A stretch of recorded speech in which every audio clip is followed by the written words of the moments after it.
There's only yourself, your ship, your crew. You really want to head back out there, huh? Welcome to a Slice of Sci-Fi video review. I'm Noah Richmond. And I'm Daren Goldsvik. And in fact, actually, today it is Daren who is going to be talking to you because he is the one who has actually seen Star Trek Beyond of the two of us. I guess I'm curious about this film. I'm somebody that,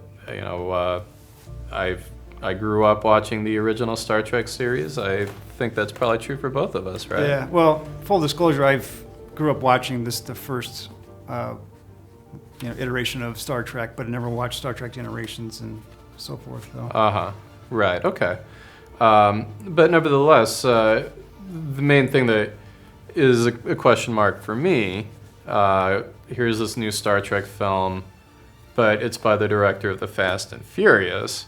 And Fast and Furious, to me, and I guess full disclosure, I haven't particularly seen those. But I've seen one. They don't seem to me like what they would be in the spirit of Gene Roddenberry's original Star Trek.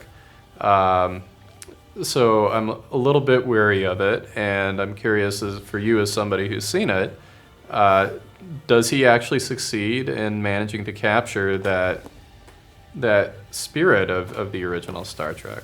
Yeah, I think, when I see that Justin Lin was the director, he was wondering, is it the right choice? But, J.J. Abrams was also, they wondered if he was the right choice at the beginning of taking the helms of this.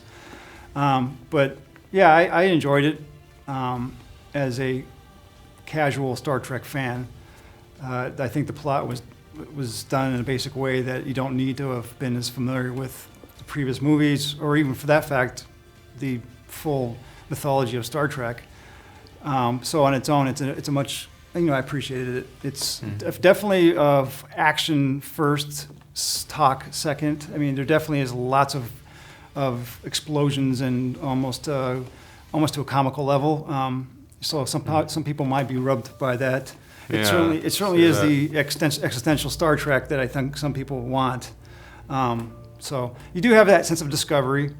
That is what a lot of what Star Trek's about, explore into the great unknown. And so I think you get that with this movie, but it's not the first. It's not the priority here. I think we're dealing with a public that is motivated by high action and explosions, and so I think there's a fine line. Where do you cross? Do you want to sell tickets and put people in seats? And so they also have to make these movies for the layman out there and somebody who likes Transformers and such. So okay, so you're saying though that I am right in thinking that this is very much an action film. This is not Star Trek.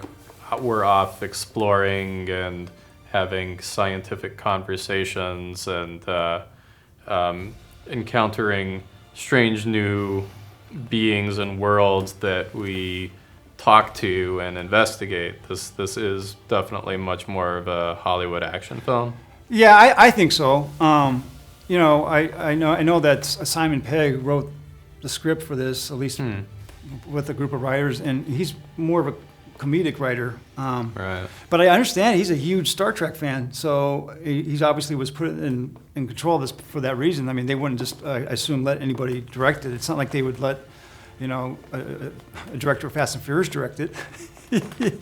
But with all due respect, I mean, Justin Lin did a good job. I mean, I don't think he would have been put in that position had he not been a Star Trek fan. J.J. Abrams is still part of the production. You still see his robot. Bad robot at the beginning. So J.J. Abrams is part of this film too. So does he tell a good story? Is it cohesive? It was simplistic.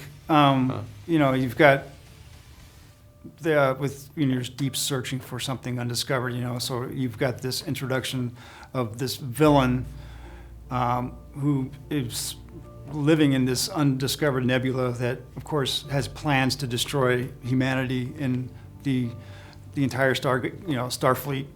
And that's a good point right there. Star Trek is always dealing with, at least from memory growing up, is that trying to extinguish a bad person, or so that's, from that sense, classical sense, it did a good job of that. Israel Elba did a really good job playing the antagonist, and so I think for having such a strong villain, that really helps sell the action. Right. But honestly, I can totally see why a lot of Trekkies would not appreciate it in the same way, because like I said, it's like I said earlier, it's action first.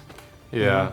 which I'm afraid is my concern about it. I'm sure I'll watch it at some point and come to my own conclusion. But certainly that's been my hesitation. Is part of the excitement of the original was just that feeling of exploration and discovery and finding new worlds and new beings, and of course action and excitement was in there too, but it wasn't an action film. It wasn't Fast and Furious.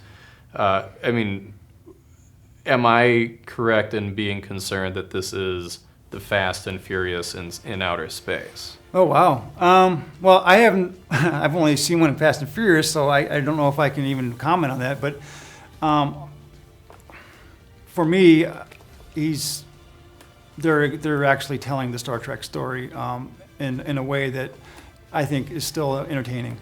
It's just it's like there are lots of critics out there who really want the Star Trek that they knew and grew up with to be represented. And, you have the first generation, which is from where I'm from, and then of course you have the next generation and so forth. And everyone wants to be represented, and so it's a huge